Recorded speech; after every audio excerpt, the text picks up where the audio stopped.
Hello, everyone. Hello to the panel.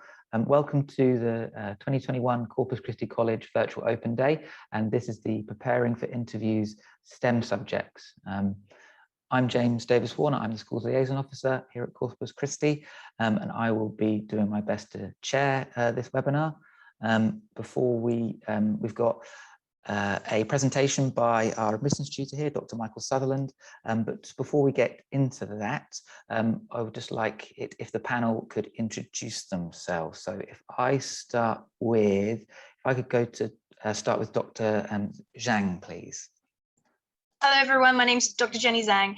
I'm a Director of Studies in Chemistry for Corpus Christi, but that's actually a team of us doing directing of studies for chemistry. As a Director of Studies, what that means is that I basically organize your supervisions or tutorials, and also I make sure that you're on the right academic path to success, hopefully. And I also write your references as well. So I think I was asked, oh yes, so what I actually do is I lecture as well as research at the Department of Chemistry. In particular, my area of specialty is in electrochemistry. So I'm working actually with Chris Howell to look at the electrochemistry behind photosynthesis. It's a really fascinating area. And one thing I've been suggested to do actually is to suggest something that you can bring with you to college. You know, if it's so basically don't bring loads of books because we have wonderful libraries, but something that students have told me that they really miss from home is their cats and their pets. So I would suggest that you bring a picture of them to remind you and put them on your wall. That's it from me. I was terrified for a second there that you were going to suggest that you bring your pet with you, which would not be encouraged, I'm sure, by the college bylaws. If I could please go to Dr. Ida, please, next.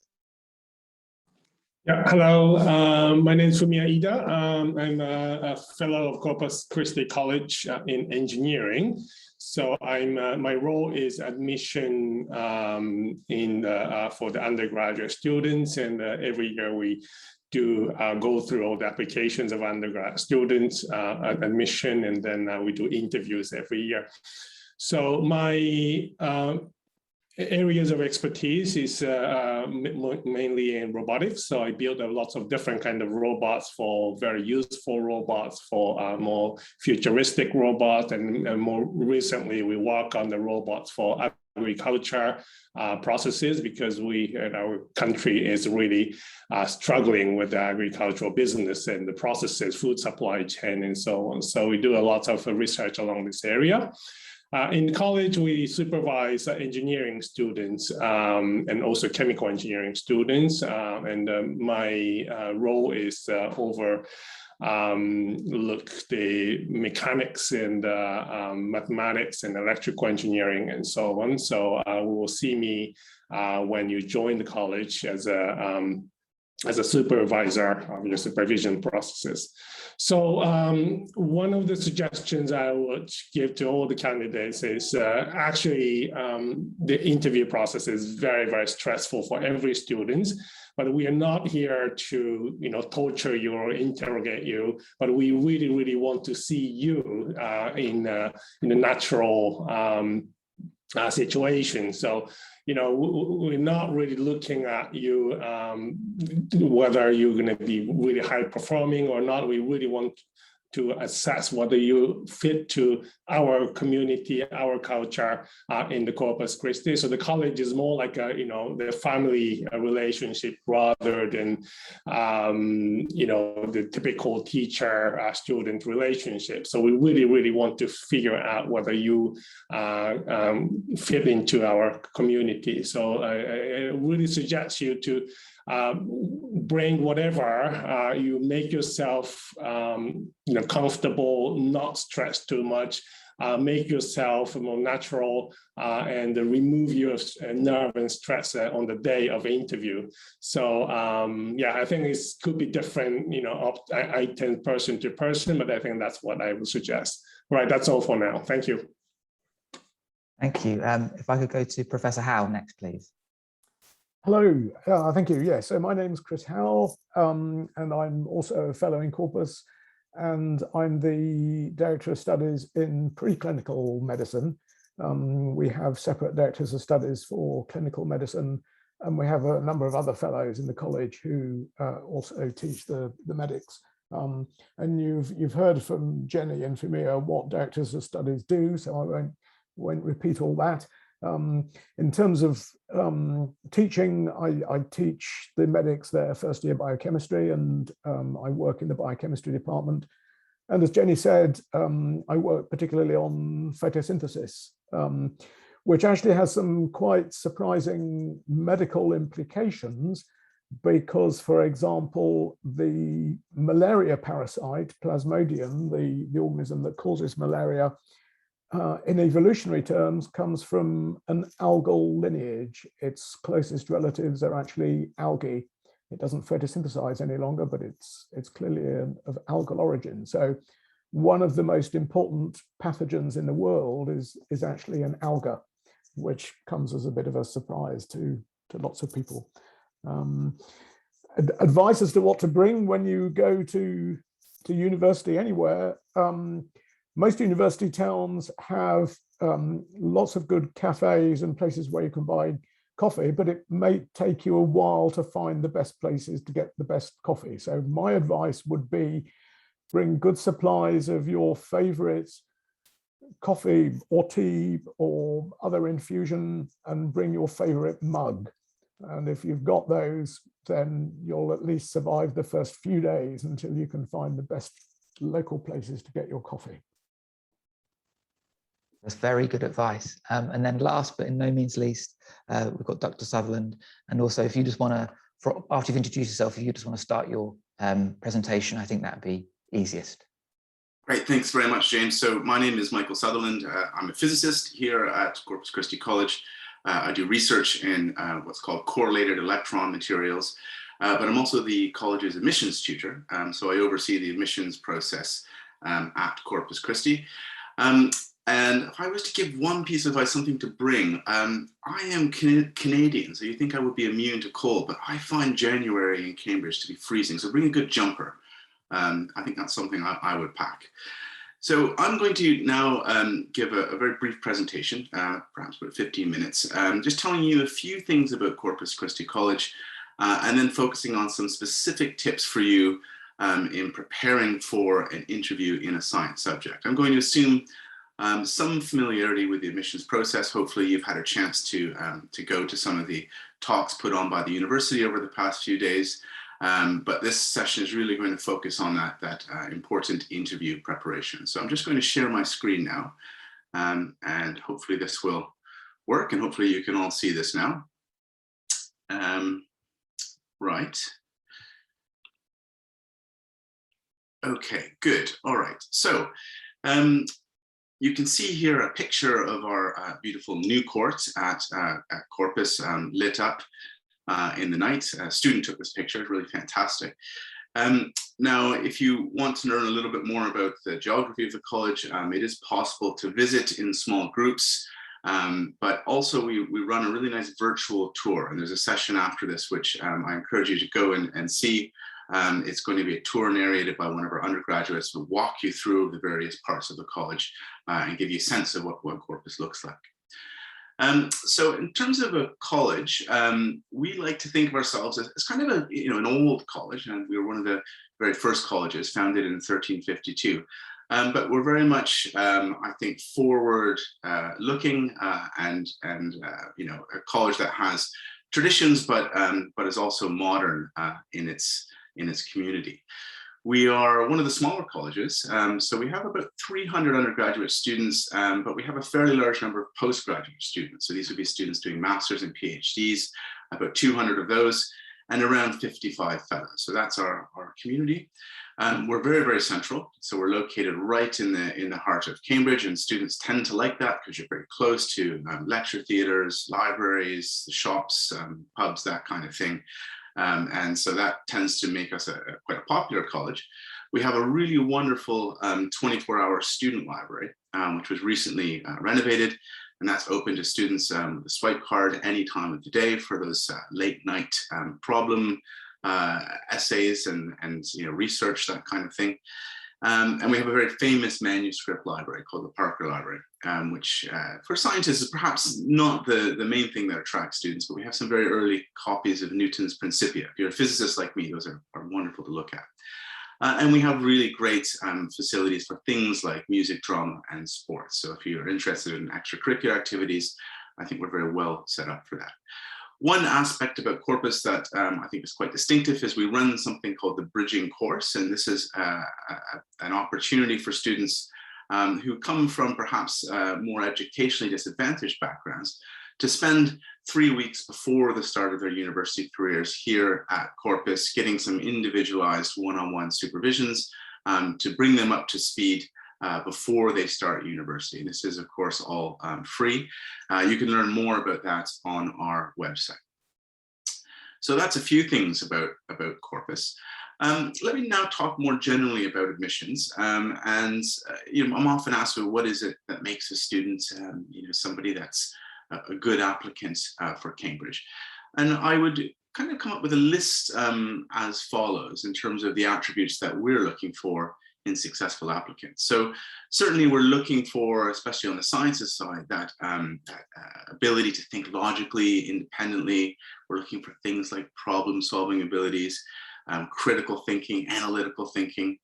But we're also interested in students who have that motivation to study their courses. So those students who have a sort of a keen personal interest in say chemistry or engineering, those are the students that tend to do really well in our quite demanding academic courses because they have that personal interest to carry them through. So we're looking for evidence that students want to engage with complex and challenging ideas related to their subject. And then finally, another sort of general class of attributes that we're looking for is a certain amount of commitment and organization. So I'm thinking particularly here of those students who are interested in applying for medicine. We would want to see some evidence of vocational commitment, perhaps by doing a placement at a GP's office or shadowing an MRI technician, but some sense of what it's like to be a practicing medic is quite important for a medicine application. And how do we assess our applicants? So looking at those attributes, what information do we use to make our admissions decisions?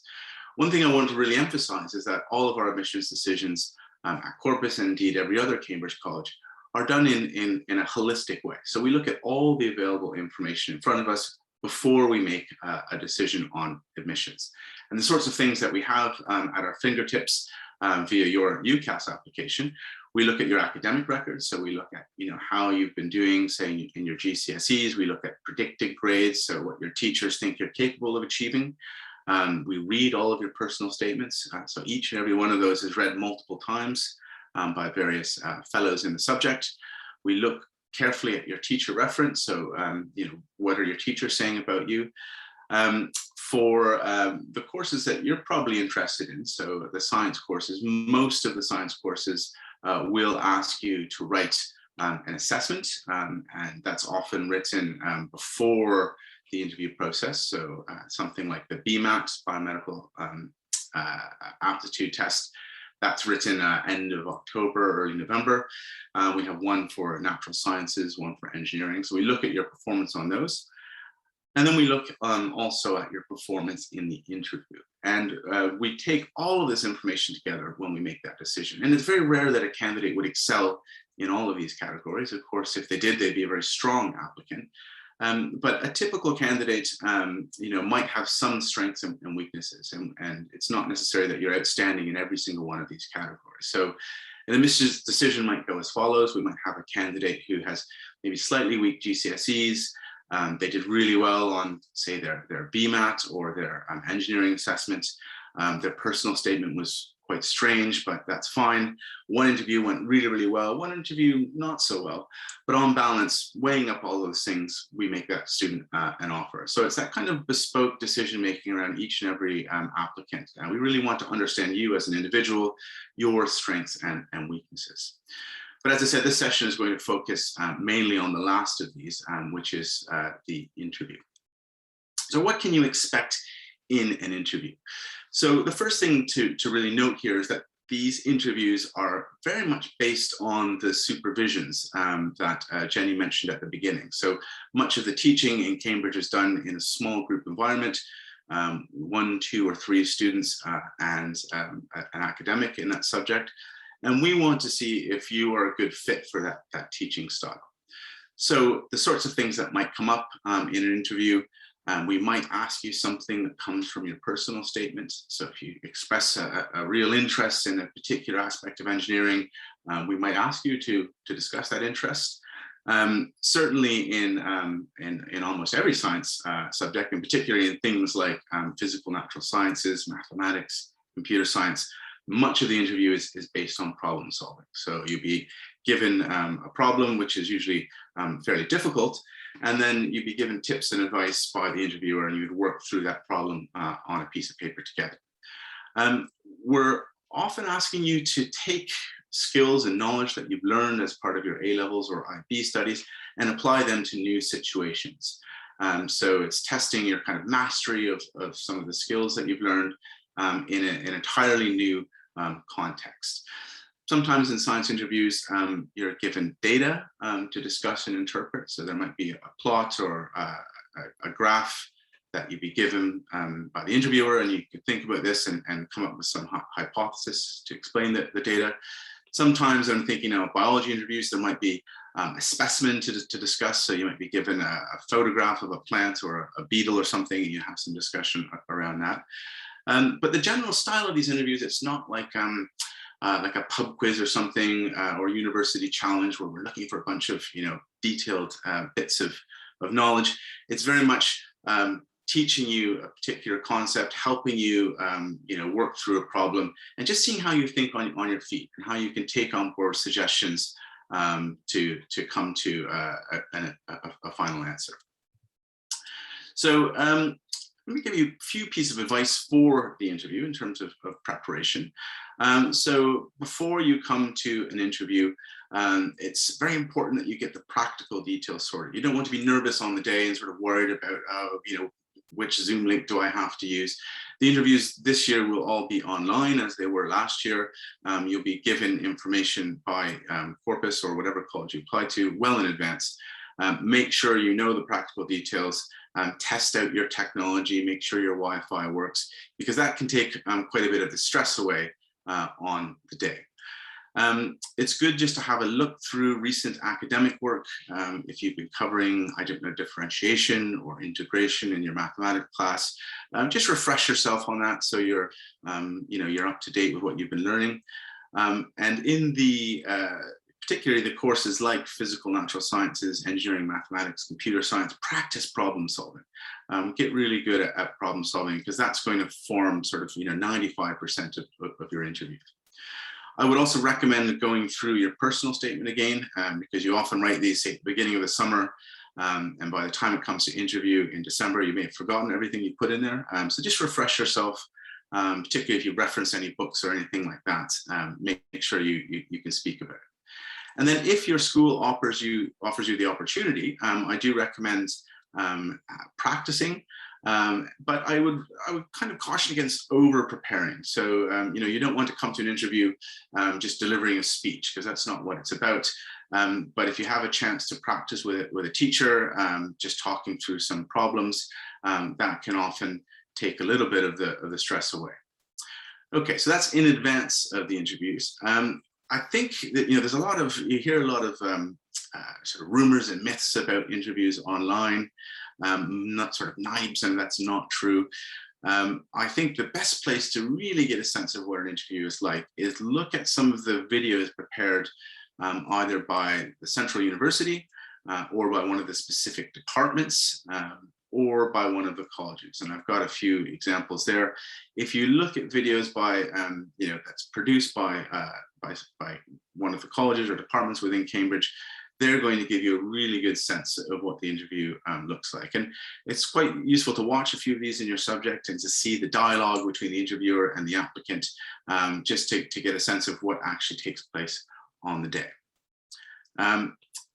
And I'll have to plug this. I'm afraid I'm slightly biased here, but I am somewhat involved with this program. If you are applying for physical natural sciences, or engineering, a really good place to sharpen your problem solving skills is this Isaac Physics website. And there's some good chemistry problems on there as well. That's all free, and I think there's well over 1,000 problems to work through. Okay, and then on the day of the interview, one thing I sometimes find students, they fall into a trap of, they get a little bit nervous and they just try to speak as fast as they can, and I think it's much better if you just pause, you take some time to listen to what the interviewer is asking you, to think it through, and to try to answer the specific question that is being asked of you. So try to answer with clarity and focus, and don't be afraid to ask a question if you don't understand. Often the interviewer will give you a tip, and if you don't quite understand what they're getting at, ask for clarification. I think that's absolutely fine. And don't be afraid to explain your thinking as you work through problems. So if you're given a particular, mechanics problem to work through, you can kind of just talk about the things that are going through your head. Okay, I can apply F equals ma, I can resolve the forces like this.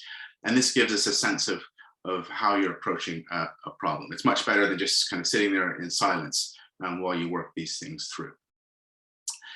And I guess the final sort of piece of advice for the interviews is keep in mind that what matters in these interviews is content and not style. So if you're a little bit nervous or a little bit shy, don't worry. We're not judging you on your delivery and whether you're eloquent, et cetera. I'd much rather a correct answer that's spoken somewhat softly than somebody who gives completely the wrong answer in a very loud and eloquent manner. So we're assessing you on your intellectual ability and potential, and not your ability to communicate. Okay, I think that's taken me to the end of my little presentation, and hopefully that's sort of sparked some questions from the audience.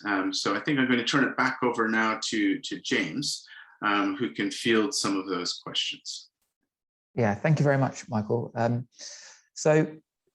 Just for those of you who don't know who are watching today, there's a Q&A button, which if you press that, you can type a question in and you can anonymize your response. But just before I get into those ones, Michael raised that there are sort of quite a few myths or misconceptions about the interview. And I was wondering if the other members of the panel could possibly flag what they think might be one of the biggest myths about the relevant the subject for in the interview to their relevant subject.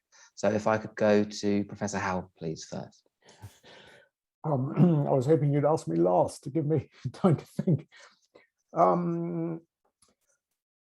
Well, I suppose it's not specifically necessarily about the interview, but the application more broadly, and it actually touches on something that Michael Sutherland was saying about kind of getting prior experience in, particularly for subjects like medicine, and that is really helpful, as Michael said. But it's not simply a case of getting as much experience as you possibly can and kind of ticking as many boxes as you possibly can, because what we want you to do is actually to think about the experience that you've had. So to take Michael's example, if you're shadowing an MRI technician and you put that in your personal statement, then in the interview, we would probably then pick up on that and say, okay, tell us what you learned about that. Tell us how MRI works. We're looking for the fact that you thought about those experiences, internships, whatever that you've done, and you've asked yourselves questions, you've wanted to understand the science, and you've benefited from that. So it's not simply quantity of experiences, attachments, and so on we're looking at, it's the quality, it's what you've done with that, what you've thought about it. Thank you. If I could go to Dr. Zhang, please. Yeah, so I think, so kind of following up on what Michael was saying before about how it's important, more important for us to see you getting the right answer rather than how you do it. I want to emphasize that it's also okay to be wrong. as well during the interview. Don't be discouraged if, you know, like obviously you don't know, or maybe the answer you gave, you probably suspect is wrong, because I think what's important is for us to see how you work towards the right answer. We will guide you towards it. It will be a discussion. So don't be discouraged. Keep thinking on your feet, just being open-minded, you know, like kind of be receptive to the information we give you, see if you can work it in. And that's also what we're trying to see as well, like how you think through a question, from becoming maybe not in the right place to hopefully getting to the right place. So yeah, that's kind of a myth I want to dispel. It's okay to be wrong. Thank you very much. Dr. Ida? Yes. So yeah, I think quite a few interviewees in the past are trying to show how much they know and how much experiences they have and how much things they did in the past, right? But what we want to see in the interview is more about the capacity toward the future, like how much they can learn in the future, how much they can, you know, learn from us through supervisions and other courses and so on. So we really want to know the nature of each candidate rather than, you know, how much they know. So I think it's really, really important to keep this in mind, so that, you know, a lot of people just showing off how much, you know, they did and how much they know, but that's not exactly the point of this interview. It's more about interactions, how we talk to each other, how much you can learn from us, and you need to demonstrate that aspects of yourself. All right. Thank you. All good advice, all good tips there. So we've got a couple of questions basically around admissions tests, and basically asking what is the panel's opinion on the best way to prepare for them? So if I went to Dr. Sutherland first, please, for that one. Well, we're actually running two sessions on preparing, one on preparing for the BMAT and one on preparing for the NSAA. And those sessions, you can learn more about them on our website. You have to sign up for them in advance, but in those sessions, we'll be going through some past paper questions, giving you some tips for multiple choice exams. But in general, you know, I think looking at the past papers is a really good idea, because often the challenges on these assessments is not necessarily the questions, although they can be demanding, it's the time management. So you have a relatively limited amount of time to get through quite a few questions, and getting used to that kind of pace, I think is really helpful. So do past papers under time conditions. I think that's probably my number one piece of advice. And then if possibly I could go to, if I go to Professor Howell for anything for the BMAT, possibly. I suppose what's really quite important is the ability to think critically and logically, and this applies actually to interviews and so on as well. So don't just focus on learning facts, but get used to trying to think critically, trying to apply the knowledge that you have in unfamiliar situations in response to unfamiliar questions. And that might be an exam question, might be an interview question. I think that would be my advice.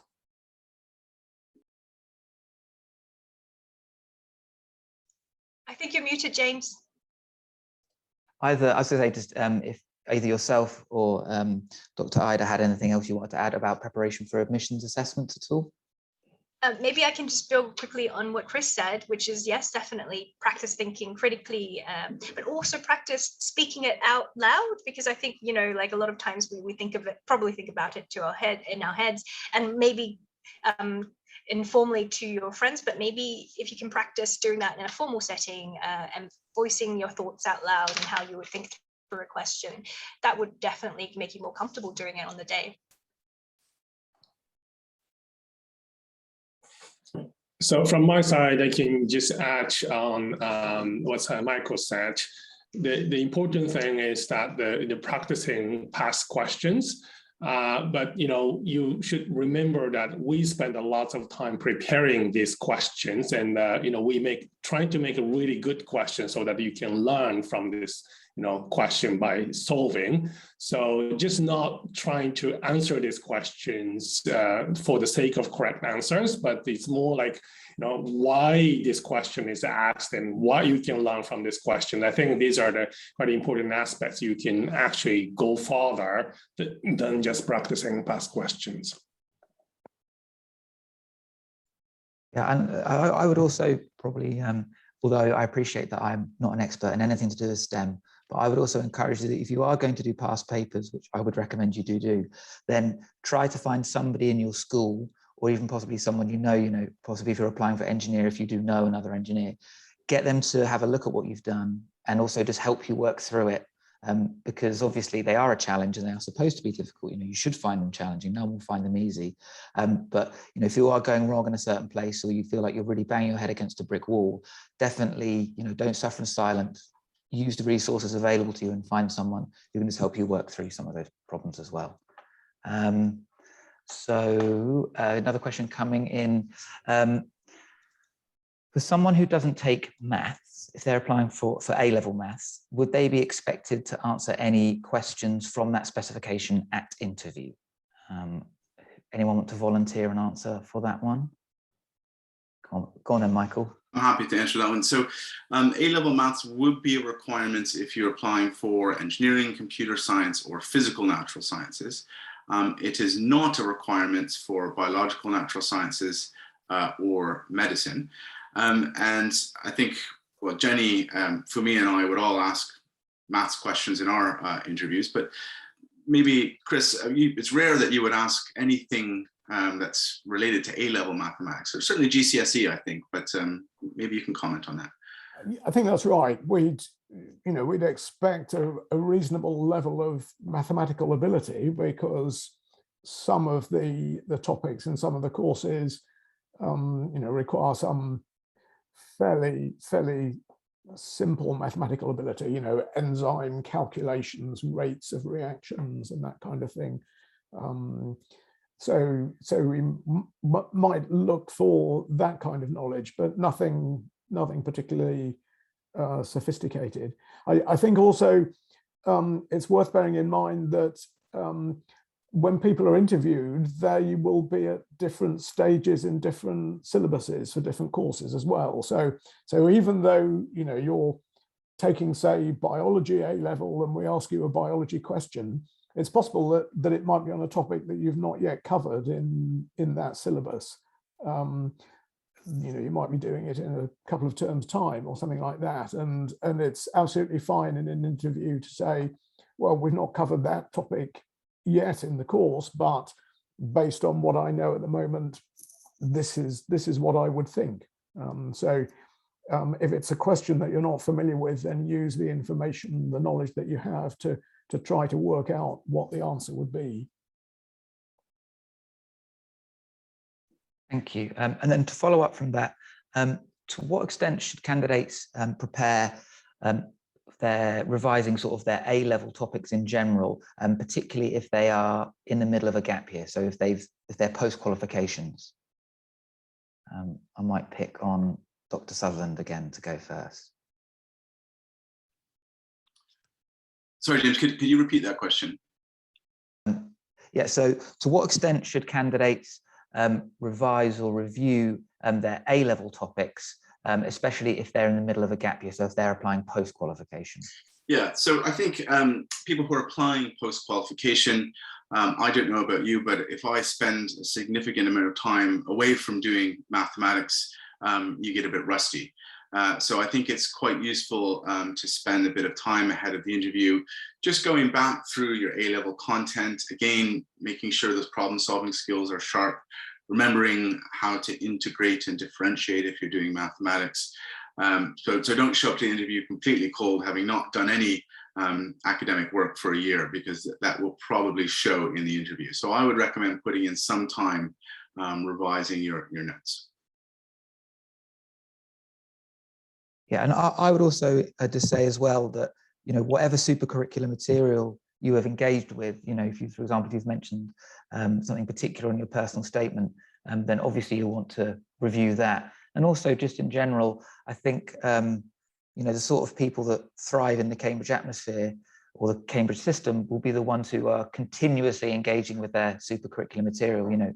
Once you have applied, that process of going above and beyond your syllabus shouldn't be stopping. It should be a continuous process of engaging with that sort of material. Hopefully the panel agrees, although I've got 4 blank faces looking at me. Okay, some nods. Good, thank you. I've got, to what extent or how in the interview will my extracurricular interests be asked about at all? If I go to Dr. Zhang for that one, please. Extracurricular, to be honest, I don't really ask about that unless it was related or it's an evidence showing me that you're interested in the subject you're interviewing for, which in my case would be chemistry. So if you write sports and things like that, then I won't be asking about that at all, but I will be very interested in those that are related to the subject area and demonstrates your genuine interest in the topic. Oh, I think you're muted. Oh, I assume that would be the same for the rest of the panel, really what Dr. Zhang said there, that if it's only, you'd only probably explore it if it was relevant to what the course they're applying for. Yeah. I think that's right. I mean, just to pick on that, if you're a member of a scientific society or something like that, then we might ask about lectures that you've been to and so on. But yeah, I wouldn't ask people about their sporting prowess, definitely. Great. So another question, sorry. And I'm looking to the natural scientists. What subjects do you think might come up in a natural sciences biological interview? I'm not sure if we have anyone who actually could. Well, Michael might be able to help out there. I'm going to deflect this to Chris Howell because anything squishy and biological just confuses me. I think it's difficult to think of particular things that would come up, and by and large, we're not trying to test your factual knowledge. We're trying to test your ability to think, to apply the knowledge that you have critically or in an unfamiliar situation. So, we might ask you to suggest a kind of experiment that you might do to test some hypothesis or something like that. That's probably a hypothesis that you've not come across at school, or certainly not had to think about designing experiments to test. It's those kind of unfamiliar situations that we ask you to think through and apply your knowledge that we'll be looking at. Thank you. I would think as well, the beauty of the Cambridge system is that there is not some sort of set formula, right, that all interviews have to follow and you all have to jump through the same hoops, so the interview is always going to be, within the confines of what you're applying to study. I think it can always be a wide-ranging approach to each interview. If you are going to have at least 2 interviews, how will they be different from one another? And possibly I might go around the whole panel. So if I could start with, Dr. Zhang again, please? So 2 interviews you said, and what's the difference between the 2? Yes. So I can only comment really for chemistry. So one will be much more maths based, and also much more, because there's so many different topics in chemistry, so you can really think about dividing. One could be on structure as well, so one could be on mass and structure, and the other one could be much more on other topics such as trends of the periodic table, or something like an estimation question, so it's basically trying to cover, giving you a breadth, trying to cover the breadth of the subject, so that we don't miss out on one of your strengths, for example, and also we get a more holistic view of your understanding of the topic. Dr. Ida, would you like to add anything to that? Yeah, for engineering interviews, each candidate interviewed by 4 fellows or academics, and then we generally ask 4 different areas of questions, such as mechanics, electrical engineering, math, and other topics. So, and again, we're trying to look all the different aspects of each interviewee to capture everything about yourself. Lovely. Dr. Sutherland? Yeah, so in physics, we tend to give 2 interviews. One is much more sort of mathematical, working through, say, a series of mechanics questions, and the other one is a bit more open-ended, thinking about principles in physics. And we often use what are called estimation questions, which Jenny just mentioned. And estimation questions, I think, are fantastic. They just give you a problem and ask you to think about it in terms of orders of magnitude. So come up with some ideas and work through a particular problem, not worrying too much about the sort of exact quantitative values, but estimating things to within a factor of 10. I can give you briefly an example of one I used previously. Obviously, I'm never going to use this question again, but the question that I asked students was, it came from an article I read about global warming, and there was a Texas senator who believed the reason the sea levels were rising was because more people were swimming. And he was global warming. It's always a Texas senator, but anyway. So I asked students, well, okay, how much would the sea levels rise if everyone in the world went for a swim in the ocean at the same time? And you might think this is a ridiculous question. This is not on the A-level syllabus. But when you break it down, you think about it. Okay, well, okay, a person will displace a certain amount of water. How many people are there in the Earth? What's the radius of the Earth? If you displace a certain amount of volume on the surface of a sphere, what's the change in the height? So all of these sorts of things, which I guided students through. I didn't care if exactly what the answer was, but I was really interested to see how they approach that problem and what questions they asked me. And I found that very revealing. Thank you. Professor Howell, please.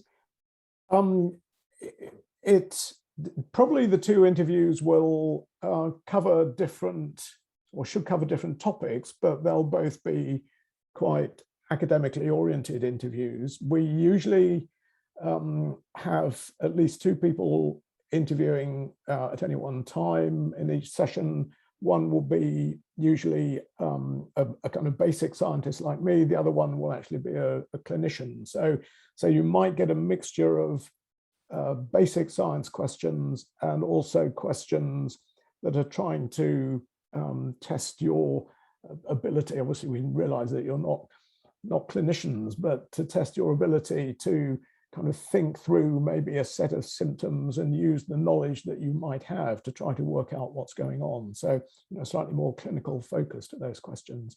I guess some colleges might do it differently. It's possible some colleges might have one interview that's very much clinically oriented and another interview that's much more basic science oriented. But in Corpus, we'll have a kind of sprinkling of questions on both sides in both interviews.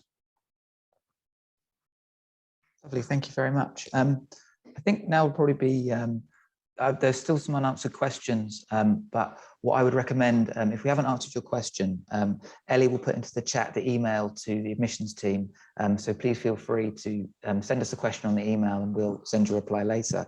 The reason why I just wanted to stop it there is because I wanted to give each member of the panel a little bit of space to sort of, I don't know, give sort of one final hint or tip or piece of advice for people who are applying for their subject. So if I could start this time with Dr. Ida, please. Yeah, okay, yeah, thank you. I think it's really about stressful time spent, for the interviews, and try get rid of stress as much as possible. We really want to know who you are, how much capacity of growth you have if you spend next 4 years of your life in Cambridge.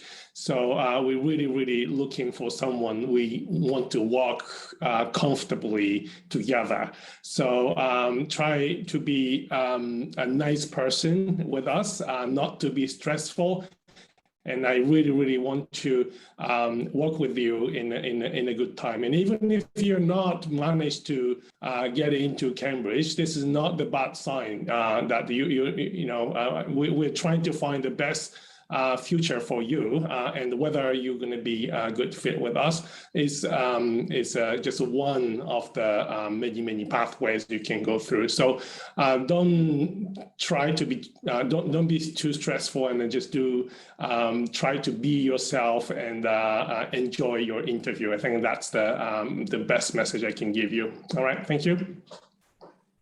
Thank you. Let's go to Professor Howell, please, next.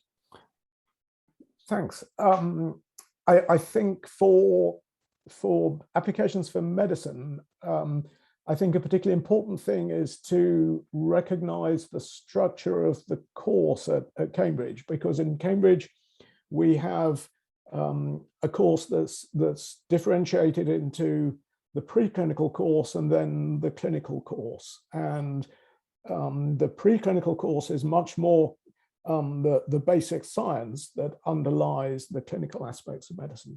So we sometimes get people who really would be much better off with a very integrated course where you're interacting with patients from day one. And that's not the kind of course that we have in Cambridge. So make sure that you're happy that you're going to come to a course where you're doing the basic scientific training and then going on to the clinical side of things. Different people are suited to different courses. There are people who are better off doing something that has a strong clinical element all the way through. There are people who are better off getting that basic scientific grounding first. And we give you that basic scientific grounding first. And to be honest, if that's not the way you want to do it, then you should think about looking at other medical schools. I don't want to try and put people off at the outset, but it's important just to be aware of the structure of the course. Thank you. If I could go to Dr. Zhang, please, next. Yeah, maybe I can give 2 quick pieces of advice. So the first one would be, don't try to overthink it. Don't try to game the system. So some students come through and they think, oh, I want to go through physics, but I'm going to go through an easier science to get there. I don't think that's a good idea, because even if you do, well, first of all, we'll figure it out really quickly because we try to test for your genuine interest. But even if you get through, you're going to be put with a cohort of people that that are trying to make you into a better whatever, like a chemist or biologist, and so you won't be geared towards success in the path that you want. So try to be honest with the path that you take, and don't try to game the system. And then the second one is try to think the best of us. We're not trying to trick you. We're not trying to trip you up in these questions. We're trying to work with you to see the best side of you. We're trying to look for reasons to give you points. So if you have that in mind, hopefully that would make you more relaxed, because we're not there to try and make you look bad. So yeah, that's me. Thank you. And then finally, please, Dr. Sutherland. Yeah, so I guess my one final piece of advice would just be to reflect on something I said earlier, that interviews are not the final hurdle. And it's possible to have, your interviews not go as well as you hoped, but still receive an offer from Cambridge. And I wanted to reflect a little bit on something Jenny said earlier, that, sometimes we ask questions that you're not going to have the answer to. And you come away from the interview thinking, oh, I've blown it. But actually, that was a really good interview, because in many of our questions, they're kind of a gradient of difficulty. We start off quite easy, and by the end of it, we're getting to sort of university level material. And so if you get quite far up that gradient and you end up, with something you just can't do, that can be a sign that you've got onto the harder parts of our problems, and that you've done very well. So try not to stress out too much about your interview performance, and just remember that this is something that we look at in addition to all the other information we have. Thank you very much. I just want to thank all of the members of the panel, please, for giving up their time. It's really much appreciated. And just before we leave, I just wanted to remind you, as Dr. Sutherland highlighted, that Corpus, we're running a natural sciences admissions assessment workshop on the 25th of September, and we're also running a BMAT admissions workshop on the same date. So please go ahead to our website and register and sign up for them. I wish, so everyone watching, I wish you all the very best for your application, and hopefully we'll be getting yours at Corpus soon. Have a good day, everyone, and thank you very much.